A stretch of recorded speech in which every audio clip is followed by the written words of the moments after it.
श्रीराम. सर्व श्रोत्यांना हृदयापासून प्रेमपूर्वक नमस्कार. श्रोते हो, आपण स्वामी विद्यानंद यांच्या भावार्थ रामायण संक्षिप्त या ग्रंथाच्या आधारे निर्माण झालेला मला भावलेले भावार्थ रामायण अर्थात आत्मपरायण हा ग्रंथ आपण पाहत आहोत. आज अयोध्याकांडातील अध्याय 2 रामराज्याभिषेक प्रारंभ.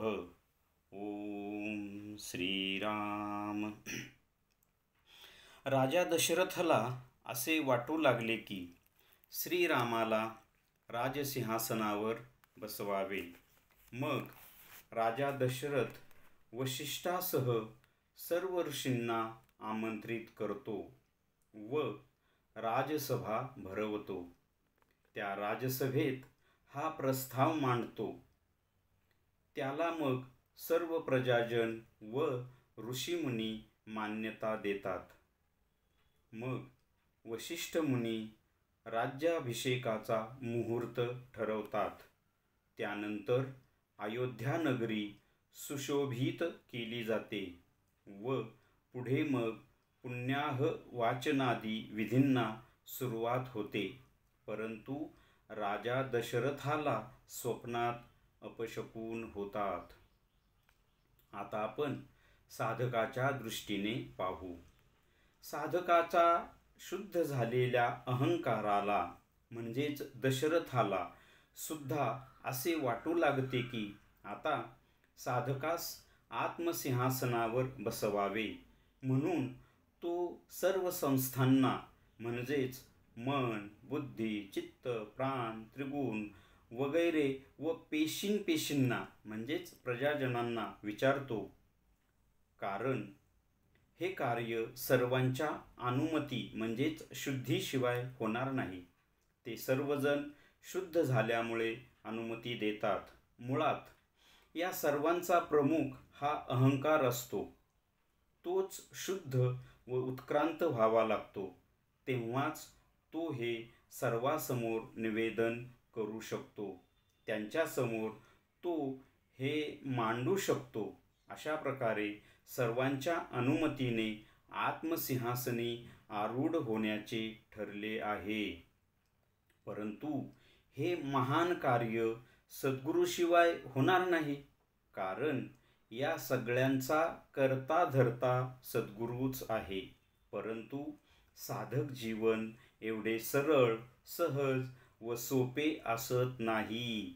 ही सर्व तयारी झाली असली म्हणजे अहंकारासहित मन प्राणादी ही सर्व मंडळी तयार म्हणजेच विशुद्ध झाली असली तरी आपल्यातीलच काही संस्था प्रतिनिधी म्हणजेच वामशक्ती या प्रारब्ध रूपाने म्हणा किंवा भोग रूपाने म्हणा किंवा काही भाग अशुद्ध राहिला म्हणा असे काहीही कारण निमित्त करून हे आत्मदर्शन आत्मस्थितीरूप राज्यारोहण उद्ध्वस्त करून टाकतात.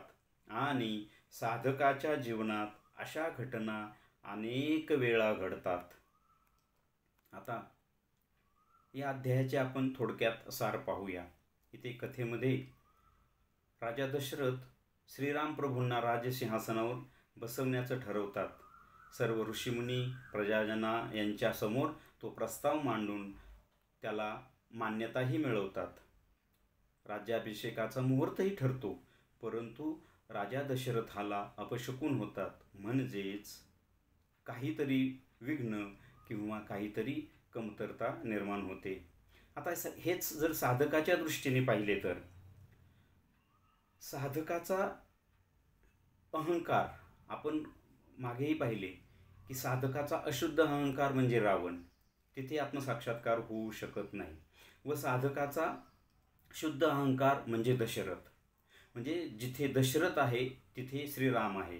म्हणजे ज्या साधकाचा अहंकार शुद्ध झाला आहे तिथे आत्मदर्शन होऊ शकते.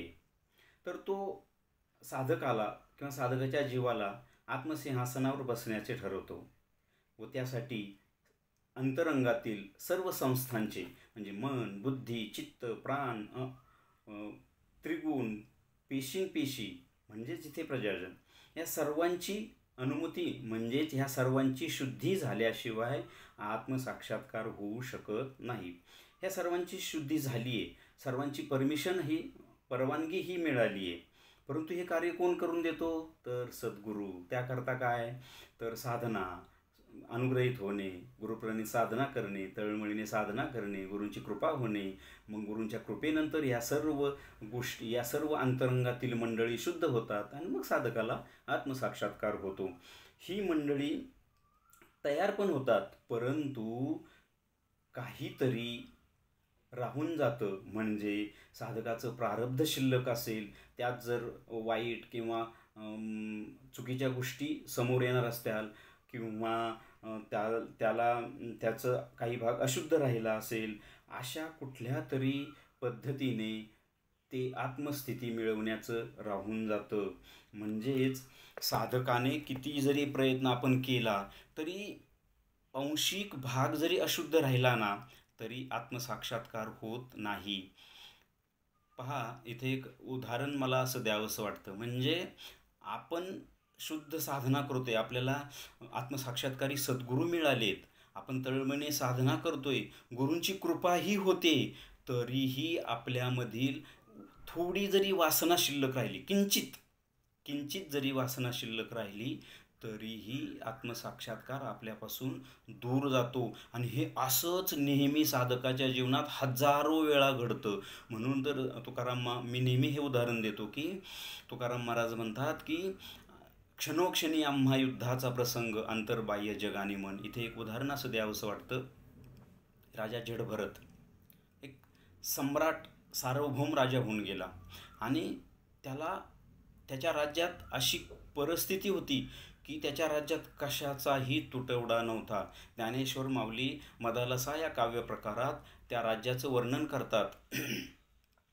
18 भार वनस्पती, फुले फळे ओळती, 22 पोखरणी, नदी गंगा वाहते, ज्या घरी कुलस्त्रिया, राज्य राणी व संपत्ती, हे सुख सांडोनिया, कासया योगू सेविती.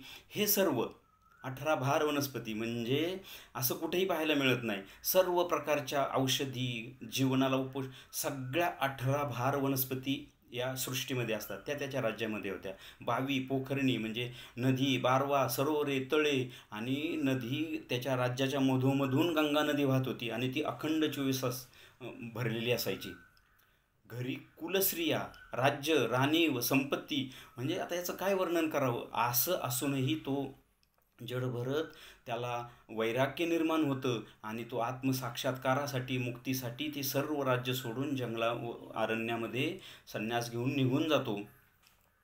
मात्र गंमत पहा, तिथे परखड साधना करतो, मुक्तीच्या अतिशय जवळ आलेला आहे.